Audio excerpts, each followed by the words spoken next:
Well, good morning, everyone. Good Sunday morning, that is. Special edition of the Duck Chronicles. Because we can't have this happen and not have an edition. And, well, it's episode 10. You know what episode 10 means? Time to reconstruct the big playpen, right? And everybody's outside today. And I've done less episodes in the past couple days because I've been, very busy getting ready. You can see we got the dishwashing station set up. We're getting ready to have 60 people on site, about 38 students, I think, and then with staff and guests and all, we end up with about a head count of about 60 when we do these workshops. So the amount of effort that we spend getting ready for them seriously has me questioning doing them in spring going forward, because spring is busy, isn't it, little guys? Yeah, spring is a busy time of year. I guess good news slash bad news, my losses have been pretty high this year, higher than they've ever been, but I have more ducks than I thought I had because with all of the confusion over what Metzer did and didn't ship, I miscounted. What they shipped me, 50 golden layers, 15 silver appleyards, and 15 runners. Well, that's 80. We have 69 left. That's a lot of losses. That's the highest loss ratio I've ever experienced. And I don't know why. And that shed has been the best brooding environment I've ever had. But I've made a decision that I need to do something different and see if it helps. So I'm going to Lowe's to pick up some stuff for the event and getting ready for this week. And one thing I'll be picking up is a couple tables, because we have all the tables, the folding tables like that one, sequestered for the event, so that they have shade slash a place to get under when it rains slash a place for their heat lamps. And I'll run them a power cord. And they're going to spend the night outside tonight. And if I have any concerns about predators, I'll put Matt's the dog on guard duty. He'll sleep on that porch all night, and I think these guys will be pretty damn safe. We haven't seen how the cats are going to react with them yet. I've had my cats around ducklings not quite this small, and they've been fine. These guys are still pretty little, and if one of the cats gets in there, it could just be a complete disaster. So we'll have to see. Might be time for a little hose training. I guess the good news is Tuesday morning, Fox and Dana are going to the vet, and they're staying until Monday next week because they do not like all the strangers on their property. And last time Dana disappeared for 4 days past the event before she came back, and I was afraid she wasn't going to come back. So we've made a decision. We'll just build into the cost of the event boarding the cats. And that means I only have to worry about the cats Monday and today. And if they look like they're going to be any kind of problem, they'll just be indoor cats. For a couple days. They can do that. They can be indoor in the house during the day and indoor in the garage at night. They're litter trained. They know how to use a litter box. Don't like doing that, but it's better than the alternative. I certainly can't afford any more losses. This is my preferred way to brood baby ducks. Now, I think the first couple days you can't do it, but once they're really mobile, once they've got a little bit of weight on them, they've maybe doubled 2.5 times their birth weight. As long as you can keep them warm at night, you can keep them dry, I think they're just healthier out here on grass. And it's what I wanted to do this year, but I couldn't. One, because of the cats, and two, I don't know how Lucy the dog's going to react to this either. Because Lucy, with her agility, that fence is 3 foot high. She wouldn't even have to climb it. That dog could leap that fence from a standstill. So we're going to have to see how she does. She's been very good since her first couple incidences with the large ducks. But last year we had a Muscovy that went broody and went under our plant bench there and had one baby, just one, and Lucy did eventually kill that baby. So we don't trust Lucy with babies yet. So it might be a good opportunity. Shock collar comes back out and she starts learning that they're lightning birds even when they're little. That might be what's necessary. She's a little more block-headed than my other animals. Max took actually no work to teach to leave the animals alone. Max just knows, okay, these are part of the pack.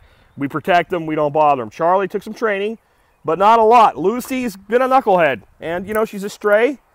She lived on the streets. She had to feed herself from what she could catch. So she had that part of her life behind her. So we're still in rehabilitation with her, and we'll see how she does. It's a weird thing to lose so many birds, though, this year. And what happens, I don't see anybody doing it now. All of a sudden, you'll see one that's, like, limping and can't go well. And anytime I've tried to help put them in a little hospital box, make sure they drink, whatever. They've died every time.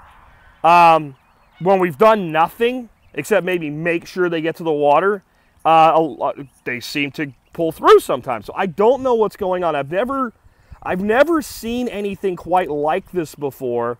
And there's one of my girls right there, surrounded by those other ducks now, that is showing that symptom, that where she has trouble getting up and going. They all surrounded her now. I don't think they're picking on her or anything. So I think the good thing is, since they're out here in this grass, there's literally food everywhere. So no matter where they decide to sit down, they can eat, and that's probably pretty important for them. Also have their food spread out at 4 distinct locations.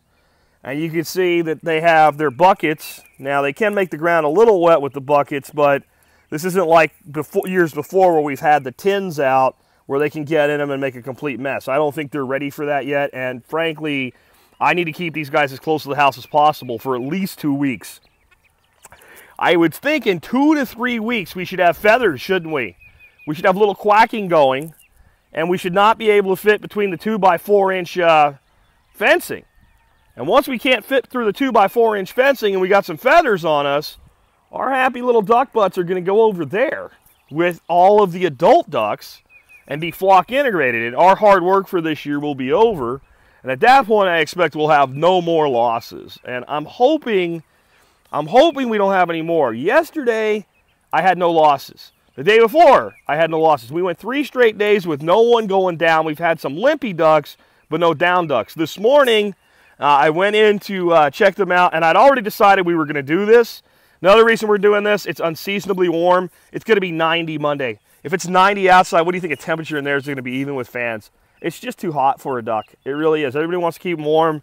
You know, once they're a couple weeks old, they know when they need to be warm, and they know when they don't. And if it's 75 degrees out, they're not cold no matter where they are, as long as they're not wet with that wet, fluffy down. So I had to do this anyway. Well, I also found a dead duck this morning. And I'm like, that's it. We gotta try something different. And again, my preference is to have them in a brooder of some sort for about 4 to 7 days, and then go to this. And we'll just see how that works out. And if our losses plummet, it will kind of confirm the theory that I've always had, that, yeah, you may lose some this way, but you probably will lose less. You just think about it. If this is some kind of a disease that these birds had, think about spreading it out here where it's open air versus being spread in there. And that's a possibility. I want you guys to understand, I'm not putting down Metzer Farms. This is like my 5th or 6th order from Metzer Farms. They made some logistical screw-ups this time. It does seem like most of our losses are the silver apple yards. That's a new breed for them. They just got their stock last year for it. There's no way they can know if they have a problem until they start breeding that stock out. The animal production business is a tough business. There's an old saying, if you have live ones, you'll have dead ones, and it's true. So I don't think anybody should feel anything negative about Metzer Farms. I'm still trying to get John Metzer on the air for an interview on my audio podcast. I think very, very highly of him. Sometimes stuff just happens. And again, parents out there, I want you to think about this if you're going to involve your kids in this wonderful activity of raising ducks. They're going to lose some. I think that's good. I think children learn from it. I think they learn that there are absolutes in life and that sometimes mistakes have major consequences. And it's better to learn with a baby duck than it is with something life-altering. So I think that's a good thing. I want to say something here too, though. Kind of a public service announcement at the end of episode 10. Ducks are not pets. Ducks are livestock. You can love them, you can adore them, you can dote on them, but a happy duck is not your pet, and it's not going to cuddle up with you in bed. And it's the videos you see of these kids where the kid's coming home from school and the duck is there waiting and he's so happy, and when the kid comes, the duck runs up to him. That duck is stressed out. That duck is stressed out because it has no other ducks in its life. It has no flock. If you'll notice, you almost never see a duck by itself, and when you do, that's a bad sign. And if you look all over my property, ducks and geese, if you see an animal alone, it's either a female on a nest or there's something wrong. That's one of your key indicators. When you see a bird by itself, there's something wrong with that bird. These birds are not designed to be alone. Minimum 2, But I tell you, when people ask me, I want to get a few ducks, get at least 6, especially babies. You're going to lose a couple. And your flock target size, as far as I'm concerned, is at least 4 because they're flock animals. Look at how they behave.